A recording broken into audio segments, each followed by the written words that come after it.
Hello everyone, glad to have you here. If this is your first time, don't forget to subscribe. It helps me bring you more stories like this. Now get comfortable. It's time to dive into the story Escape from Manhattan, Zombie Apocalypse, Survivor Story. Now let's get started. I'm crouched behind a marble counter in what used to be the lobby of Castellan Bank Tower, watching the last rays of afternoon light cut through broken glass, and all I can think about is how quiet it's gotten. 3 days ago, this city screamed. Sirens, explosions, people begging. Now there's just wind pushing through shattered windows and the distant groan of something collapsing 20 blocks north.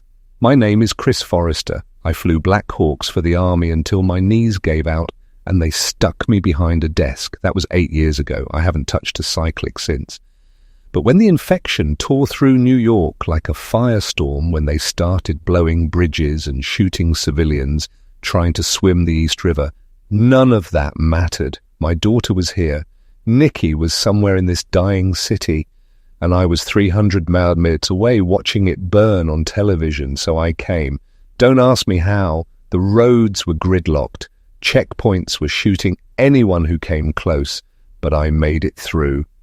Found her in a Columbia dorm that looked like a war zone, surrounded by bodies that used to be her classmates. She was hiding in a bathroom with the door barricaded, hadn't eaten in 2 days. When she saw me, she didn't cry, just stared like she couldn't believe I was real. That was yesterday. Feels like a year ago. Now we're here in this tomb of polished stone and dead security monitors, and I'm trying to figure out how to tell her that leaving is going to be worse than staying. Dad. Nikki's voice cuts through my thoughts. She's sitting against the wall near the vault entrance, knees pulled to her chest. 23 years old, and she looks like a ghost, blonde hair matted with grime, her NYU hoodie torn at the shoulder, but her eyes are sharp, focused. We can't stay here another night, she's right. The canned food we found in the break room is gone. The water from the cooler won't last, and the infected are getting bolder. This morning, one of them stood outside the revolving door for 3 hours, just swaying there, head tilted like it was listening to something we couldn't hear. When it finally wandered off, it left a smear of dark fluid on the glass. I know, I tell her. Across the lobby, Vince Harlow paces near the elevators. Late 50s, silver hair still perfectly combed despite everything. Custom suit jacket over a dress shirt with the sleeves rolled up. He owns this building, owned. Past tense seems more appropriate now. When we stumbled in here 2 days ago, he was already hiding in his private office on the 3rd floor, surrounded by bottled water and protein bars like he'd been preparing for this. Maybe he had been. 8 blocks, Vince says, not looking at us. He's studying a street map spread across a receptionist desk. The Meridian Tower, my helicopter is on the roof. Bell 407, seat 6, range of 300 meters and fully fueled. Corporal Miles Pard sits on the floor nearby, field stripping his M4 for the 3rd time today. National Guard 28, built like he grew up throwing hay bales, buzzcut, dirt-caked fatigues, and eyes that don't blink enough. He was part of a unit trying to evacuate civilians from Penn Station when everything went to hell, watched his entire squad get torn apart. When we found him yesterday, he was the only one left standing in a subway entrance surrounded by empty magazines, 8 blocks through that. Miles nods toward the windows, his voice is flat, hollowed out. We'll be lucky if we make it too, he's not wrong. Through the broken glass I can see West 44th Street. Cars abandoned at angles, some still running, doors hanging open, bodies sprawled on the sidewalk, most of them still, some of them not. And everywhere, paper. Thousands of sheets of paper, documents and money and photographs drifting like snow through the carnage. Vince finally looks up from his map. I have a route. Service alleys connected buildings. We avoid the main streets. And when we can't avoid them, I ask. He doesn't answer, just folds the map with crisp, deliberate movements. Nikki stands up, brushing dust from her jeans. When do we leave? Dusk, Vince says. Another hour. They're slower when the light fades, less visual stimulus. I want to argue, but I can't. I've watched them, the infected. They don't hunt like animals. They drift, drawn to sound and movement, but there's something off about their coordination when shadows lengthen, like their brains can't process dimness, not that it makes them less dangerous, just different. Dangerous. Miles snaps his rifle back together, chambers around. We should go over the inventory. It doesn't take long. Miles has his M4 with 4 magazines, 120 rounds. Vince has a Glock 19 he pulled from a dead security guard. 2 magazines, 40 rounds total. I have a crowbar I took from a maintenance closet and a folding knife that feels like a toy in my hand. Nikki has a fire extinguisher. That's it. That's what we're taking into a city of 8 million where most of them want to eat us. We also have 3 flashlights, a first aid kit that's mostly empty, 2 bottles of water and a pack of stale crackers. Miles has a military radio, but it's been silent for 18 hours. Last transmission was someone screaming coordinates before the signal cut to static. Questions? Vince asks like we're in a boardroom. Yeah, Miles says. What happens when we get to this helicopter and it doesn't start? Vince's jaw tightens. It will start. I had it serviced in August. Full maintenance. That was 2 months ago. It will start. The tension hangs there, thick and acidic. I step between them. All with problems when we find them. Right now we focus on getting there. Nikki moves to the windows, careful to stay back from the broken glass. Dad, look. I join her. She's pointing south toward Times Square. Smoke rises in thick black columns, backlit by fires that have been burning for days. And through the haze I can see movement, not individuals, masses. Hundreds of them, maybe thousands, flowing between buildings like water finding cracks. They're gathering, she whispers. They've been doing that since yesterday, Miles says. He's beside us now, rifle held across his chest. Saw it at Penn Station too. They cluster. No one knows why. Vince joins us, his face pale. That's between us and the Meridian. Then we go around, I say. There is no around. Every route crosses near there. I study the streets, the patterns of debris, the sight lines. 8 blocks. In the old world, that's a 10-minute walk. Here, it might as well be 8 miles. But I've flown over cities that were trying to kill me. I've navigated through mountains in zero visibility with nothing but instruments and instinct. I can do this. I have to. We move building to building, I say. Stay off the streets as much as possible, upper floors when we can, and we stay quiet. No talking unless absolutely necessary. Miles nods. Standard urban movement. I can work with that. Vince looks less convinced, but he doesn't argue. He's smart enough to know that out there, his money means nothing. His last name means nothing. Only survival skills matter, and he has none. The light outside is fading, turning everything orange and red. In another hour it'll be dark. I think about Nikki, about how she used to be afraid of the dark when she was little, how I'd sit with her until she fell asleep, promising that nothing bad could happen while I was there. I couldn't keep that promise then either. Gear up, I tell them. We leave in 30 minutes. The next half hour passes in silence. Miles checks his rifle again. Vince paces. Nikki sits against the wall, eyes closed. But I know she's not sleeping. I spend the time watching the street, memorizing the layout, counting the infected. I can see 17 in visual range, 3 on our side of the street, the rest scattered. Not a horde, not yet. When the shadows have grown long enough to merge into solid darkness, I stand. Time. We gather near the revolving door. It's jammed halfway open. Glass panels spider-webbed with cracks. Beyond it, the street waits. I can hear them out there now, moaning. Not constant, but sporadic, like sleepers having nightmares. Miles moves to the door first, rifle raised. Stay tight. I'll take point. Mr. Harlow, you're second. Nikki, stay between us. Chris, rear guard. It's good tactics. Put the armed soldier in front, the civilian with no combat experience in the protected middle, and another adult in back.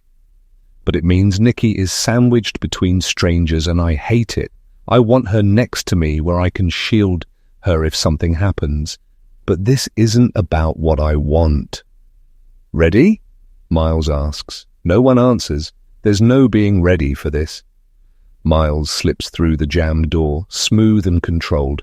Vince follows less graceful, his leather shoes scraping on broken glass. Nikki goes next, and I watch her disappear into the twilight before stepping through myself. The smell outside is worse.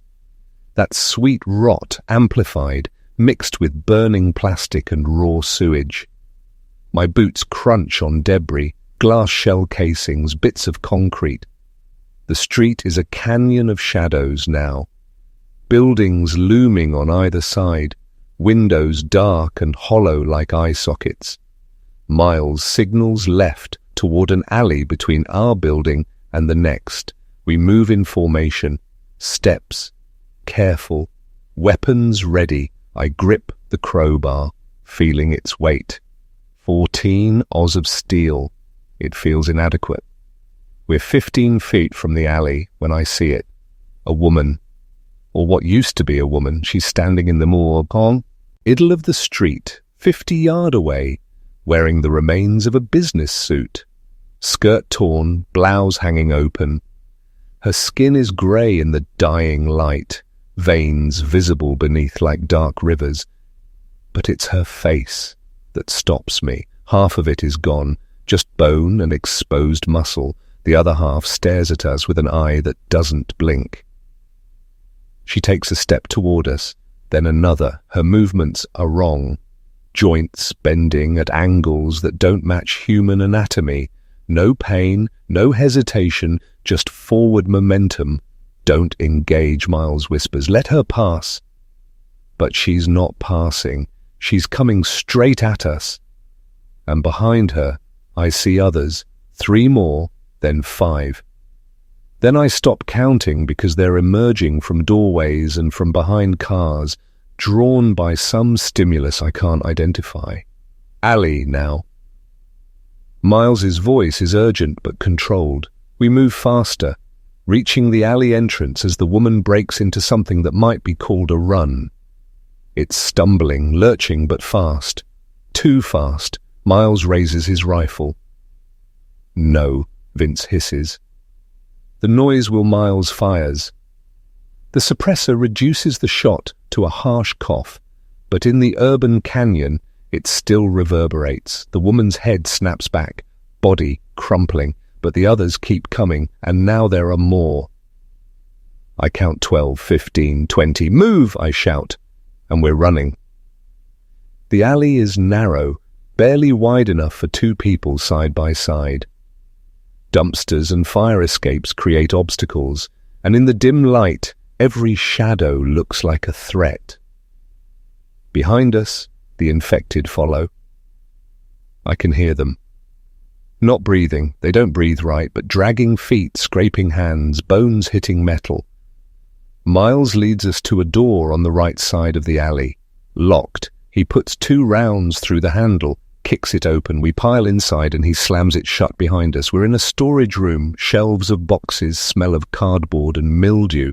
A single window high up provides minimal light. Miles leans against the door as something impacts it from outside. Once, twice, the metal frame shutters, but holds. They'll lose interest, Miles says, breathing hard. Give them a few minutes. Vince is bent over, hands on his knees. This is insane. We're not going to make it. We need to go back.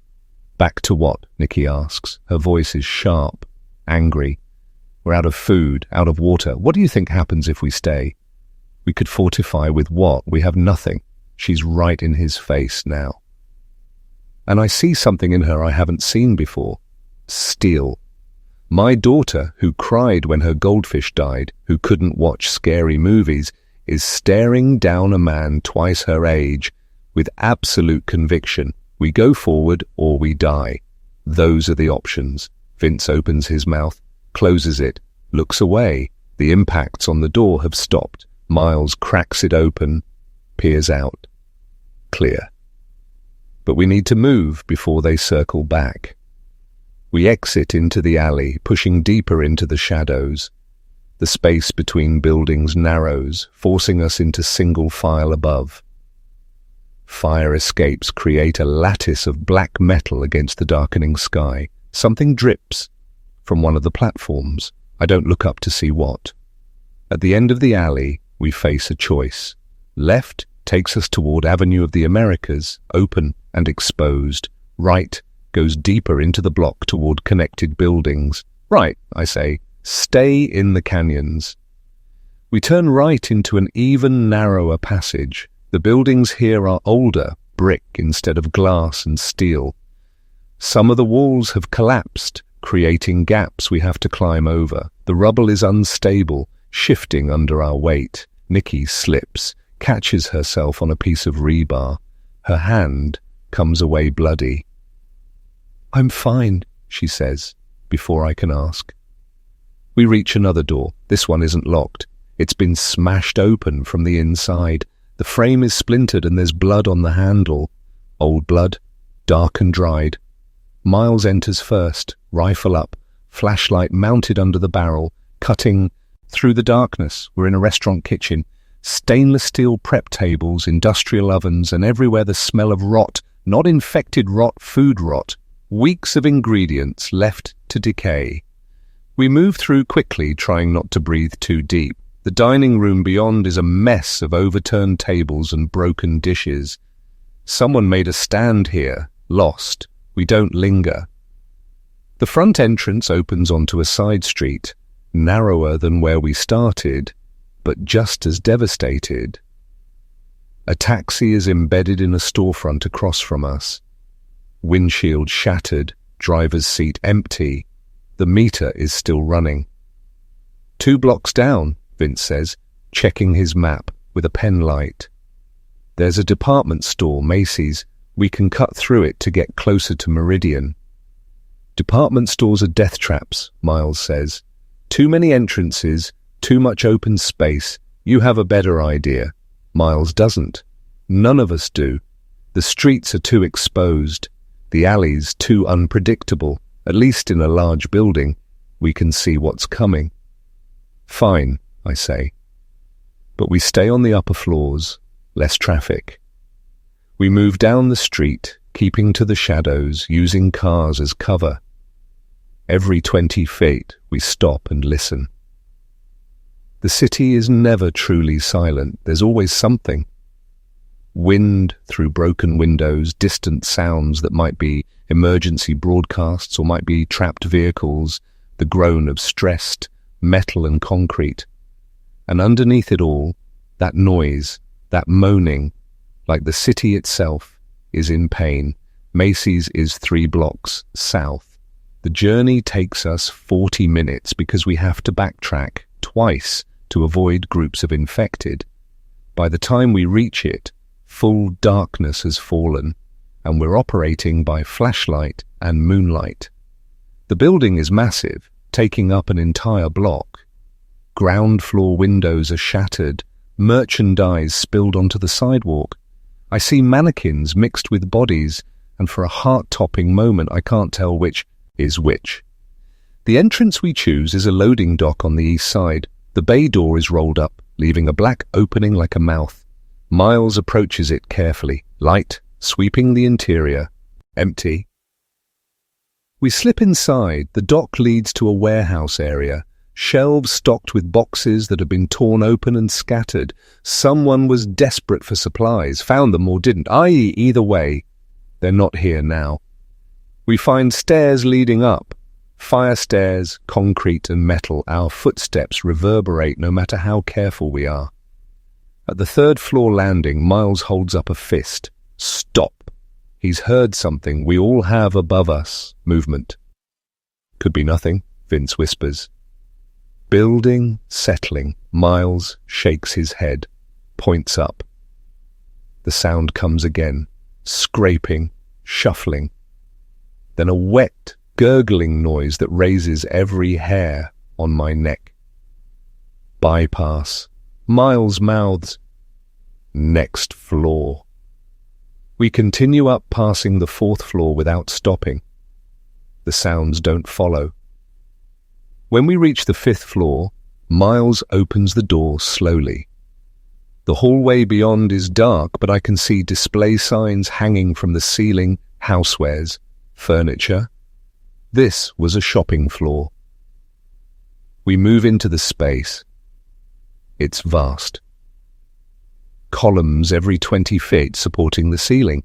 Display areas creating a maze. Our flashlights carve narrow tunnels through the darkness, revealing beds and sofas and kitchen sets arranged like ghost rooms. Everything is coated in dust. Some displays are knocked over, others are pristine as if customers might walk in any moment. Southside, Vince says there should be a sky bridge connecting to the next building. We navigate through the displays, and it's disorienting. Every configuration of furniture looks the same in our limited light. Twice we backtrack because we've gone in circles. The 3rd time, Nikki stops. Do you hear that? I do. Water, dripping, regular, and rhythmic. Broken pipe. Miles says, ignore it. But Nikki's right to worry. In this silence, any sound can draw attention. We move faster, less careful. And that's our mistake. Vince's foot catches on something. He stumbles, crashes into a display of lambs.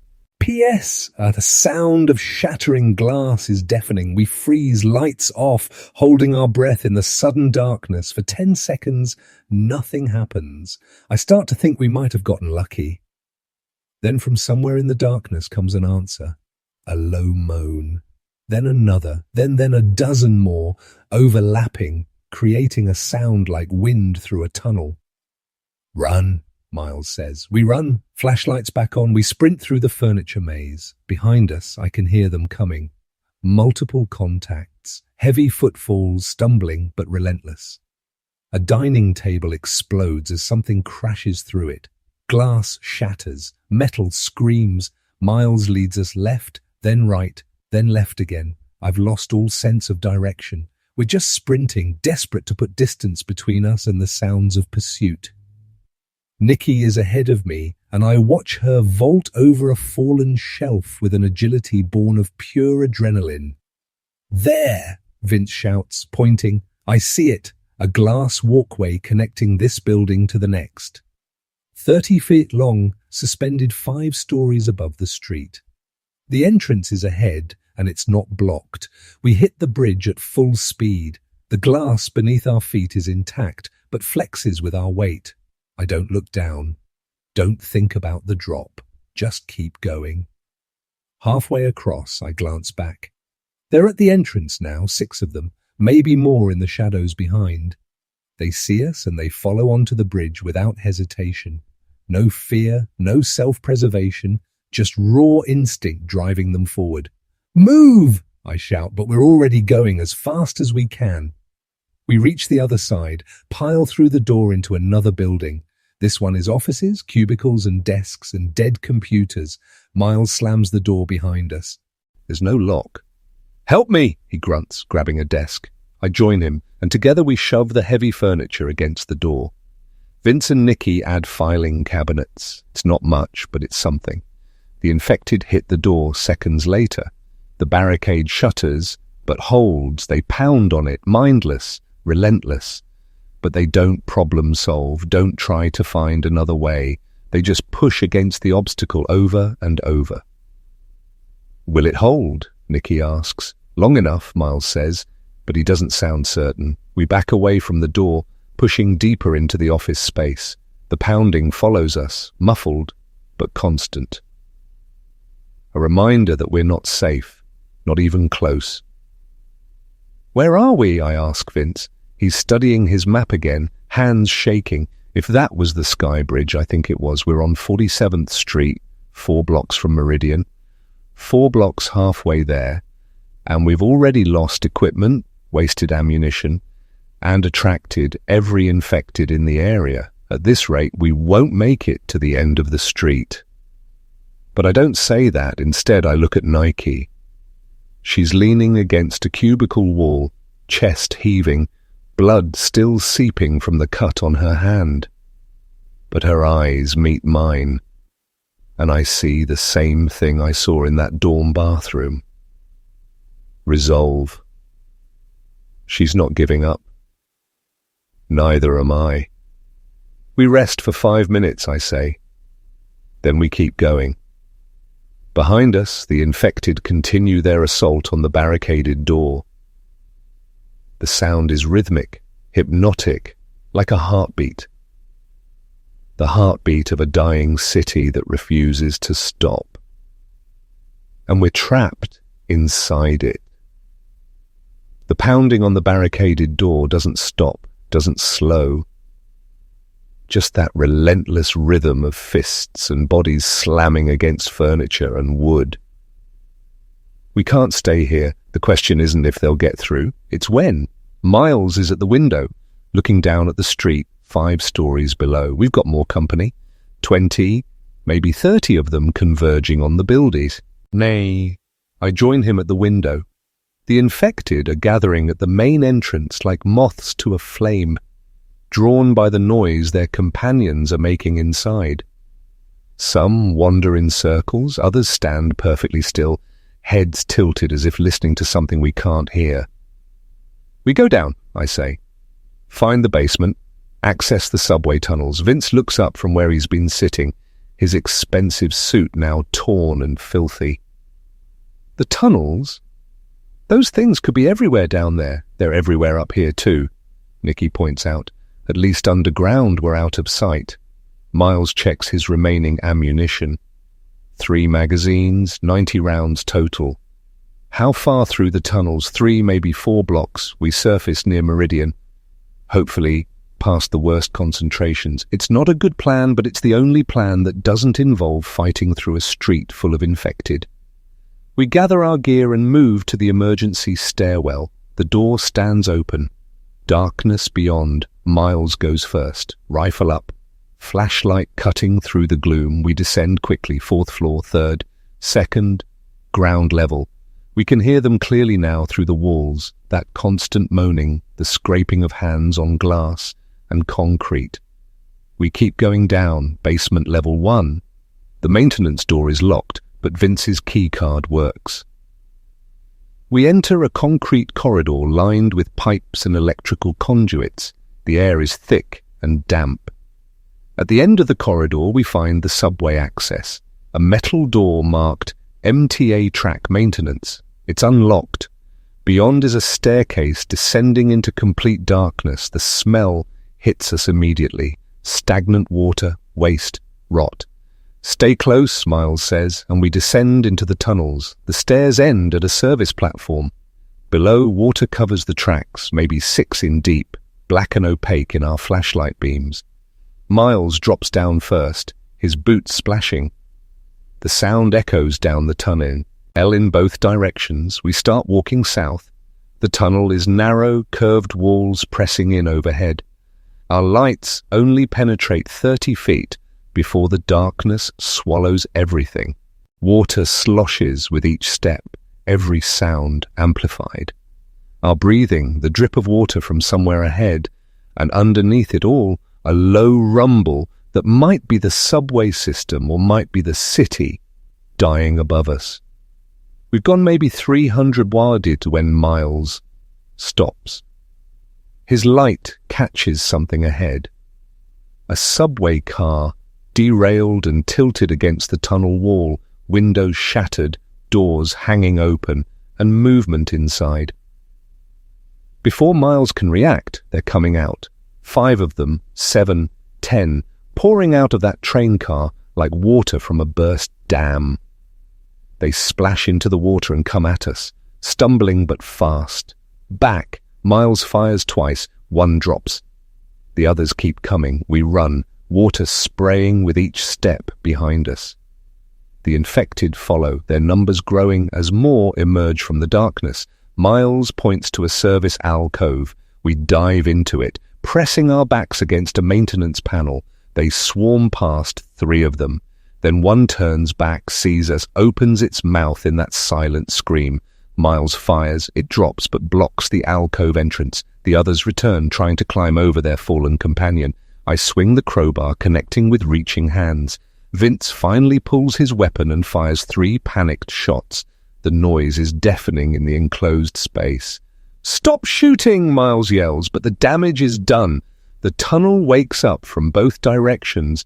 I hear them coming, splashing, moaning. We're about to be trapped. "The panel," Miles says. He grabs the recessed handle and pulls. The panel shrieks open, revealing a crawl space packed with pipes and cables. Go. We crawl into the tight space. Nicky first, then Vince struggling in his suit, then me. Miles last. He pulls the panel shut, just as something heavy impacts it from outside. We crawl forward through the suffocating darkness, pipes pressing against our backs, cables brushing our faces. The crawl space seems endless. My hands fire and purchase on concrete, then metal, then concrete again. Vince is gasping ahead of me on the edge of panic. Behind us, the pounding on the panel fades. After what feels like an hour, Nicky stops. Another panel. We emerge into a different section of tunnel. This one is dry. In the distance, I can see a platform with emergency lights still glowing. We climb up and find ourselves in a subway station. The signs read 47th, 50th Streets, Rockefeller Center. Bodies everywhere. Police, National Guard, civilians. The walls are pocked with bullet holes. Shell casings cover the platform. Someone tried to hold this position. They failed. Miles kneels beside a fallen soldier, checks his gear. The name tape reads Rodriguez. Miles doesn't say anything, just stands and moves toward the exit stairs. We climb up to street level. The turnstile gates are smashed open. Beyond them, grey daylight filters through. We emerge onto 49th Street. The morning of the 4th day. The sun is somewhere behind the smoke, turning everything ash-colored. And there, 3 blocks south, is the Meridian Tower, 47 stories rising through the haze. But between us and that building is hell. The street is worse than anything we've seen. Cars are piled up in some places 3 and 4 deep, as if they were pushed there by something massive. Bodies lie everywhere on the sidewalks, in the street, hanging out of shattered windows. Some are still, some are not, and the infected. I count at least 50 in visual range. They drift through the wreckage like sharks through a reef. Some alone, some in small groups, all of them dangerous. We move building to building, I say. Stay in cover, avoid contact. We start down 49th, hugging the buildings. Every doorway is a potential hiding spot. Every corner a potential ambush. The infected move in patterns I'm starting to recognize. They're drawn to sound and movement, but their attention spans are short. A car alarm 3 blocks away has drawn a cluster of maybe 20. We use the distraction to move. We're halfway down the first block when we hear it. Sustained automatic weapons fire. Heavy caliber close. Military, Miles says, tension in his voice. We reach the intersection of 49th and 7th Avenue. 1 block south, we see them. A convoy. 3 Humvees, 1 overturned and burning, 1 on its side, 1 still upright but surrounded. Maybe 15 soldiers forming a defensive perimeter, and around them a sea of infected. Hundreds of them, maybe more. The soldiers are firing in controlled bursts, but it's not enough. The infected keep coming, climbing over their own dead. A soldier on the perimeter goes down, dragged into the mass. His screams cut through the gunfire. "We have to help them," Miles says, taking a step forward. Vince grabs his arm. There's too many. We'd die in seconds. Those are my people. Those people are already dead. Miles's hands tighten on his rifle. Below, someone throws a grenade. The explosion tears through the horde, body parts flying, but more infected fill the gap immediately. The gunfire is becoming sporadic now, desperate. Miles, I say quietly. We can't save them. But while every infected down there is focused on that convoy, they're not focused on us. We use it, we move now. A soldier's scream echoes up the street. Then silence. Then more screaming. Miles's face is a mask of pain. Let's go. We move east away from the slaughter using parallel streets. The sounds behind us are horrific. Gunfire, explosions, screams. Nikki is crying as she runs. Vince looks like he's gonna vomit. Miles moves mechanically, his face blank.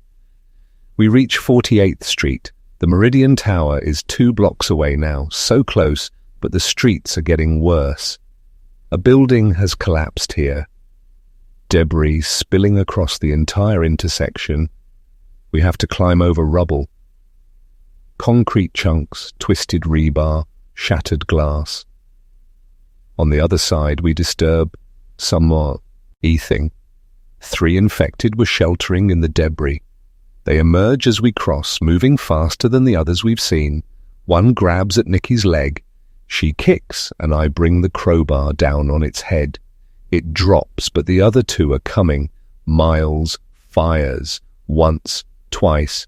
Both drop. Move. We run down 48th. No longer trying to be quiet. Speed is survival now. The infected emerge from buildings and from behind vehicles drawn by the noise. I count 5 behind us, then 8. Then I stop counting and just run.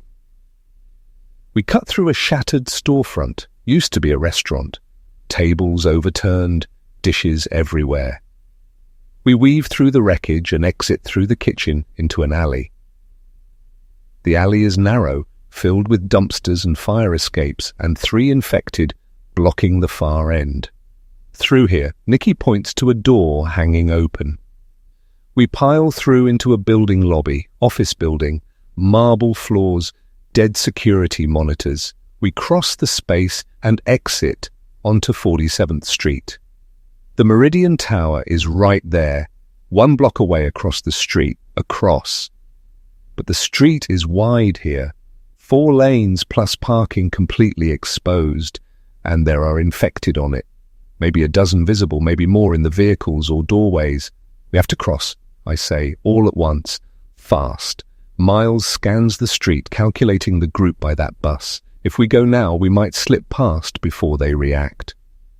On 3, I say. 1, 2, 3. We sprint across the open street. My boots hit pavement. I dodge between abandoned cars. A taxi with its driver still inside. Dead eyes following our movement. A delivery truck with its back doors open. Nikki is ahead of me, running faster than I've ever seen her run. Vince is beside her, pure terror, giving him speed. We're halfway across when one of them sees us, a woman in a torn dress. She was standing perfectly still beside a bus, but now she turns, sees us, opens her mouth. Miles fires. She drops, but the shot draws attention. The other infected on the street turn toward us, all of them. 12 becoming 15, becoming 20 as more emerge from hiding places. Run, Miles yells, but we're already running. The far sidewalk is close. 20 feet. 15 to 10, behind us. The infected give chase. Not fast, but relentless. We hit the sidewalk and the Meridian Tower lobby is right there. Glass doors shattered, entrance open. We pile through, glass crunching under our boots. The lobby is vast, marble floors, high ceilings, elevator bank at the back, and it's empty. No bodies, no infected, just silence. Miles immediately starts looking for barricade materials. We need to block this entrance. We drag a reception desk across the opening, then add chairs, planters, anything heavy we can move. It won't stop a horde, but it might slow them down. Outside, the infected are gathering, pressing against our makeshift barrier, testing it. "How many?" Vince asks, his voice shaking. 30, Miles says, watching through a gap. "Maybe more coming." I turn away from the entrance and look up. Somewhere above us, 47 floors up, is a helicopter. Our only way out of this city. "But first we have to climb the stairs," I say, pointing to a door marked Emergency Exit. "Wait," Vince holds up a hand. "Not the public stairs. They'll be compromised. People tried to evacuate through there when this started." "Then how do we get up?" Miles demands. Vince moves to the far side of the lobby toward what looks like a blank wall. He pulls out his keycard and swipes it against a hidden reader. A panel clicks, revealing a door I hadn't noticed before. Private access for penthouse residents and VIP tenants only, has its own stairwell. We cross the lobby quickly. Behind us, the barricade groans as the infected push harder against it. Vince opens the door and we slip through into a narrow corridor. Clean, carpeted emergency lights still functioning here, casting everything in dim red. "This stairwell only services the top 15 floors, Vince explains as we move down the corridor. "Separate from the main building access. I had it installed when I bought the penthouse security feature." "So, it should be clear," Nikki asks. "It's been locked since the outbreak. No one could access it without the right credentials." He stops at another door, heavy steel with a keypad. He enters a code. The lock disengages with a solid thunk. The door opens into a stairwell, narrow but clean. The emergency lights here are bright, functional. No bodies, no blood, no signs of struggle, just concrete stairs ascending into the building's upper reaches. Miles sweeps the space with his rifle. Clear. Let's move before whatever's in the main stairwell finds another way around. Behind us, something crashes in the lobby. The barricade has failed. We're out of time.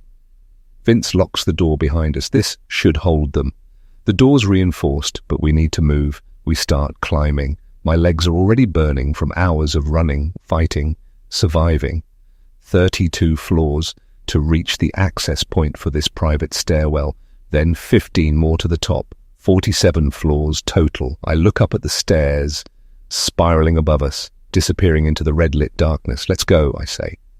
And we climb one step at a time, away from the infected battering at the door below, away from the dying city, toward the roof where salvation waits, if we can reach it, if the helicopter works, if we can get it started before whatever's in this building finds us. Too many ifs. But we're out of alternatives. The city has taken everything from us. Our safety, our certainty, our hope. All we have left is up. The climb is endless. We ascend through the red-lit stairwell, one floor at a time. My thighs burn, my lungs ache. Sweat stings my eyes despite the cool air. Behind us, far below, we can hear them. The infected that broke through the lobby barricade, they're at the private entrance door now, battering against the reinforced steel. But the door holds for now. 33rd floor, 34th. Miles is limping badly now, gripping the railing with white knuckles. His right boot leaves a smear of blood on each step. The ankle he twisted in the subway is worse than he's letting on. "You need to stop," I tell him during our rest at the 35th floor landing. "We stop when we reach the top," he says, through gritted teeth. Nikki sits against the wall, chest heaving. Her face is pale. The cut on her hand from the rebar, crusted with dried blood. Vince leans heavily on the railing, his expensive suit soaked through with sweat. "We're all running on fumes now, adrenaline and desperation." How much farther? Nike asks. 12 more floors to the penthouse level, Vince says.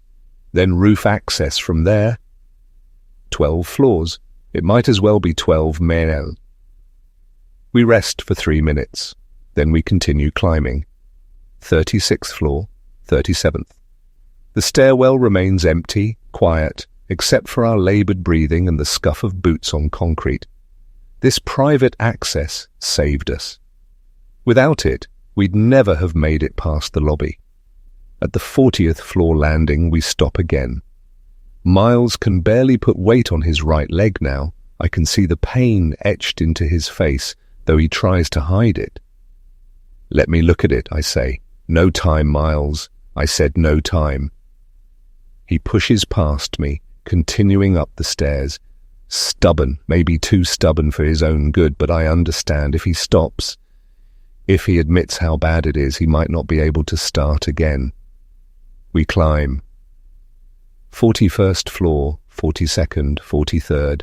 My legs feel like lead. Each step requires conscious effort. Willpower overriding the screaming protest of exhausted muscles. 45th floor, 46th. Almost there. At the 47th floor landing, the stairwell ends. A single door faces us, different from all the others. Polished wood instead of industrial steel. A brass plate reads Penthouse Private Residence. Vince steps forward, pulls out his key card, swipes it. The lock clicks green. He enters a code on the key card iPad. The door unlocks with a heavy thunk. He pushes it open, and we enter his world. The penthouse is stunning. Floor-to-ceiling windows offering panoramic views of the dying city. Hardwood floors, modern furniture, art on the walls that probably cost more than most people make in a lifetime. Everything is pristine, untouched by the chaos below. It's like stepping into a different reality. This way, Vince says, moving through the space. Roof access is through here, but he doesn't head for the roof access. Instead, he turns into what looks like a study. Mahogany desk, leather chairs, a wall of books, and behind the desk, a painting in an ornate frame. "What are you doing?" Miles demands. "We need to get to the helicopter. I need something first." Vince swings the painting aside, revealing a wall safe. He enters a combination, and the safe clicks open. Inside, I can see stacks of cash, documents, and weapons. 2 handguns, a compact submachine gun, boxes of ammunition. Vince pulls out the submachine gun, checks it with practiced ease, an MP5. He loads a magazine, chambers around. "You've been armed this whole time?" Miles's voice is dangerous. "You had that, and you let us. I had to protect my assets," Vince says, not meeting our eyes. If we'd been overrun, I needed something with stopping power. "Your assets," Miles repeats. "We almost died a dozen times in you." "We're alive, aren't we?" Vince snaps. He pulls out one of the handguns, a Sig Sauer, and 2 spare magazines. "We're here. That's what matters." The tension in the room is explosive. Miles's hands tighten on his rifle. For a moment, I think he's going to shoot Vince right here. "Stand down," I tell Miles quietly. "We need him to show us how to access the roof." Miles doesn't lower his weapon. After we're on that helicopter, we're having a conversation about what happens to people who let others die to save their own sea. "Kin. Fine," Vince says. "We'll have that conversation when we're safe. Now let's move." He leads us through the penthouse to another door. This one opens onto a narrow staircase, just 1 flight up. At the top is a final door marked Roof Access Helipad. Vince unlocks it and pushes it open. Cold air hits us. Real air, not the smoke-filled atmosphere of the city below. We step out onto the roof, and for the first time in days, I feel something like hope. The roof is expansive, covered in gravel and HVAC units, And there in the center on a painted circle is the Bell 407, white with blue trim. Harlow Enterprises on the fuselage. It's covered in a thin layer of dust but looks intact. There she is. Vince breathes. We approach the helicopter carefully. Miles does a quick exterior inspection despite his injury. No visible damage. Skids are good. Tail rotor looks solid. Vince unlocks the door and we climb inside. The interior is pristine. Leather seats, polished instruments, everything maintained and clean. It's surreal, this pocket of luxury in the middle of hell. I move to the pilot seat. The controls are familiar under my hands. The cyclic, the collective, the pedals. 8 years since I've flown, but my hands remember. Muscle memory from thousands of hours in cockpits. Fuel status, I ask. Vince checks the gauge. His face goes pale. Quarter tank, maybe less. Range, 70 mi, 80 if we're lucky and conditions are perfect. 70 mi, that might get us to Connecticut, might get us to a safe zone, or it might get us halfway before we fall from the sky. Why is it so low? Miles demands. You said it was maintained. It was, Vince says defensively, but I didn't expect to need it. I kept meaning to refuel, but you never got around to it, I finish. Because you're rich and you thought you had time. Vince doesn't respond. 70 mi, Nikki says quietly. Is that enough? It has to be, I tell her.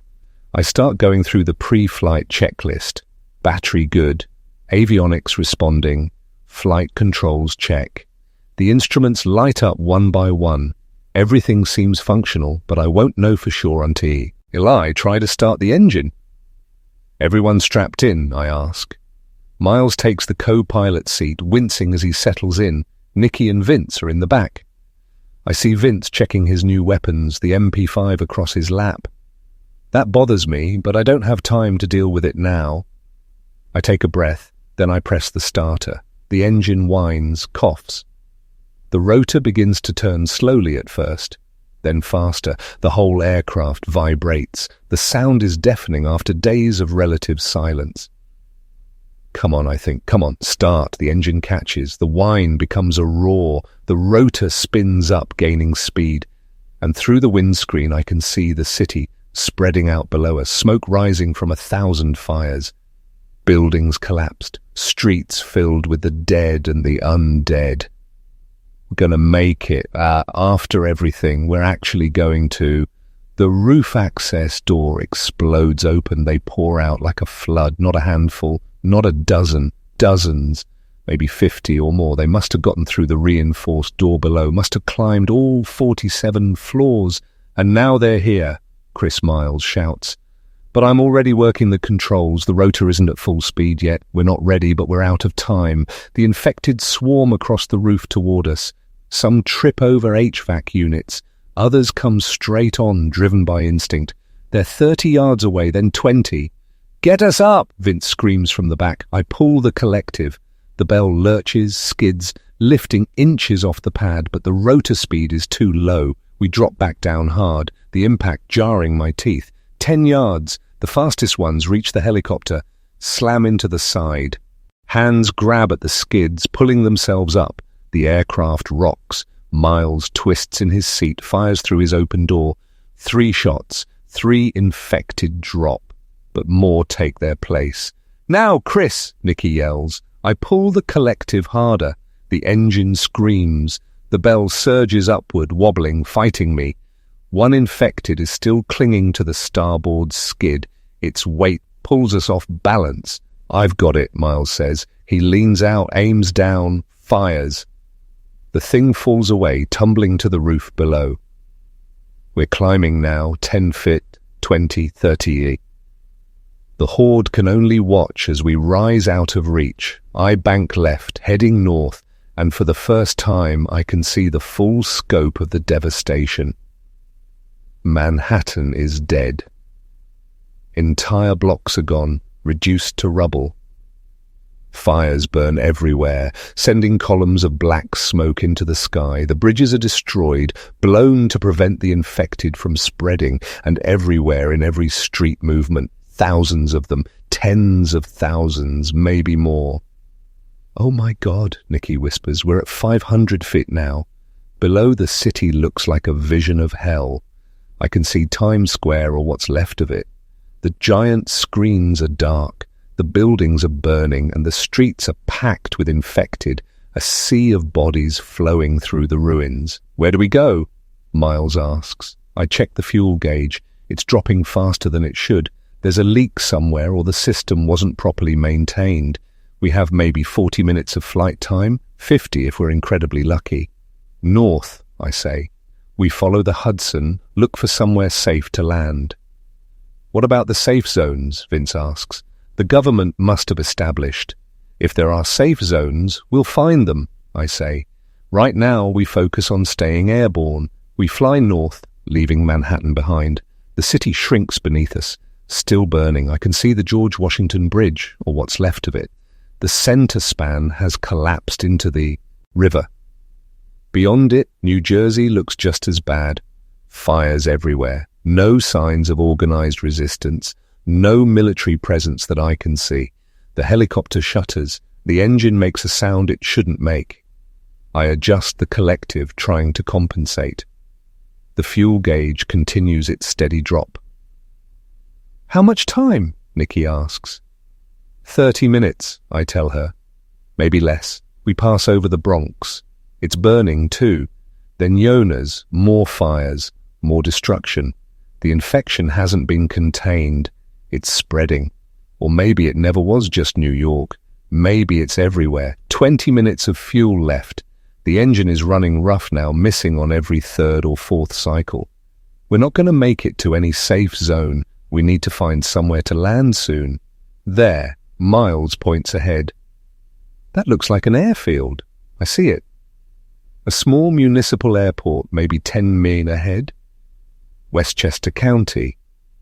The buildings look intact, the runway clear, but I can't see any people. No planes, no vehicles moving. Could be abandoned, I say. Could be our only option. Miles counters, he's right. The fuel gauge is in the red now. The engine is coughing. We don't have a choice. I turn toward the airfield, losing altitude as we approach. The helicopter is fighting me now. Controls sluggish. "Come on, I think just a little farther. We're 5 mi out when Vince speaks up from the back. There's not enough fuel to get us all there." I glance back. He's holding the MP5, not pointed at anyone, but ready. His face is pale but calculated. "What are you talking about?" Miles asks. "The helicopter is too heavy. We're burning fuel too fast. If we reduce weight, we might make it. Otherwise, we crash before we reach the runway." "There's nothing to throw out," I say, though I know where he's going with this. "Not things," Vince says. "People." The cabin goes silent except for the struggling engine. "You're not serious," Nikki says. "Look at the gauge," Vince says. "Do the math. 4 people is too much. 3 might make it. 2 would be certain." "Nobody's getting thrown out," I say firmly. "Then we all die when this thing crashes." Vince raises the MP5 slightly. "I didn't survive 4 days of hell to die because you people won't make the hard choice." Miles starts to turn, reaching for his rifle, but Vince is faster. "Don't! I will shoot you. I will throw you out and the rest of us will live." "Dad." Nikki starts. "You want to choose?" Vince continues. "Fine. The soldier with the bad ankle. He's already injured. He's dead. Wait." "You son of a," Miles twists in his seat. Twists in. The shot is deafening in the enclosed space. Vince fires. The round hits Miles in the shoulder, spinning him. Blood sprays across the instrument panel. "Miles," I shout. The helicopter lurches as I momentarily lose focus. We drop 50 FT before I recover. Miles is gasping, clutching his shoulder. Blood seeping between his fingers. Next shot goes through his head. Vince says, "Open the door. Throw him out or I do it." "No," I say. "No, we're not. We're 3 miles from the airfield." Vince screams. "Look at the fuel. We're not going to make it." He's right. The gauge is almost on empty. The engine is sputtering. We're losing altitude despite my best efforts. Do it! Miles gasps. Blood runs down his arm, dripping onto the floor. Chris, do it! Save Nikki! Save yourself. I'm not throwing you out. You don't have to. Miles reaches into his vest, pulls out a grenade. The one he's been carrying since we found him. I'll do it myself. Miles, no. He pulls the pin, holds the spoon down. When I jump, this comes with me. Should give you the distraction you need. He looks at Vince. And make sure this coward doesn't get a second chance. Don't do this, I beg. Miles smiles. It's the first time I've seen him smile since we found him. It's been an honor, Captain. He opens his door. Wind roars into the cabin. Get them out, Chris. Get them somewhere safe. And he jumps. I watch him fall, the grenade still clutched in his hand. He drops 200 RFT before he releases the spoon. The explosion is massive, a fireball blooming in the air. The shockwave rocks the helicopter. No, Nikki screams, but it worked. The helicopter immediately feels lighter, more responsive. The engine smooths out slightly. We're still losing altitude, but slower now. I bank toward the airfield, fighting back tears. Behind me, Vince slumps in his seat, the MP5 forgotten. He got what he wanted, but the cost. We're Toomey out. The runway is visible ahead, but the engine is failing. I can hear it dying, the rotor speed dropping. We're not going to make the runway. We're going to crash short. Hold on, I shout. 1 mile, half a mile. The airfield perimeter fence is right ahead. We're too low, descending too fast. I pull back on the collective, trying to arrest our descent. The engine gives one final cough and dies. We're in auto-rotation now. The rotor spins freely. Our descent controlled only by the air flowing up through it. I have maybe 10 seconds to find somewhere to put down there. A field beside the runway. Grass relatively clear. It's not ideal, but it's all we have. Brace! I yell. We hit hard. The skids collapse. The fuselage scrapes across the grass, tearing metal. The windscreen shatters. We spin once, twice, then finally come to rest. Silence except for the ticking of cooling metal and the ringing in my ears. Nikki, I gasp. Nikki, I'm here, she says.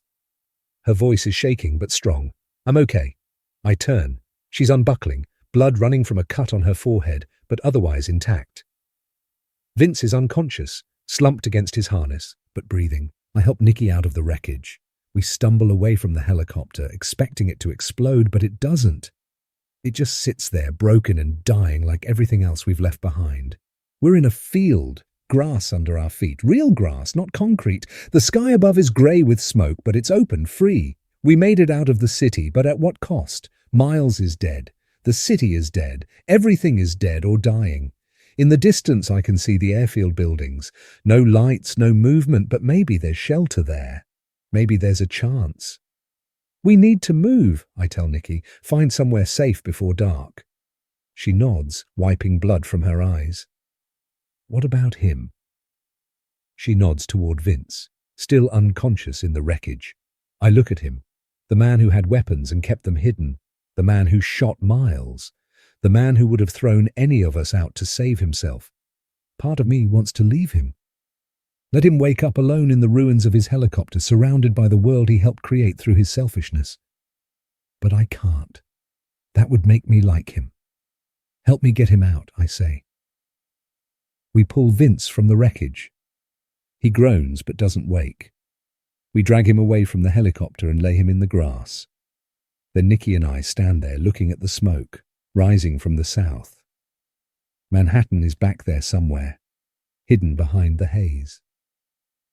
The city we escaped. The city that killed so many. We survived. But survival isn't the same as living. I put my arm around my daughter and we start walking toward the airfield buildings. One step at a time, not knowing what we'll find, not knowing if anywhere is safe, not knowing if there's anyone left to save us, but we're together and we're alive. Thank you so much for taking the time to listen to this story today. Hoping to see you all again very soon. Till then, sweet dreams.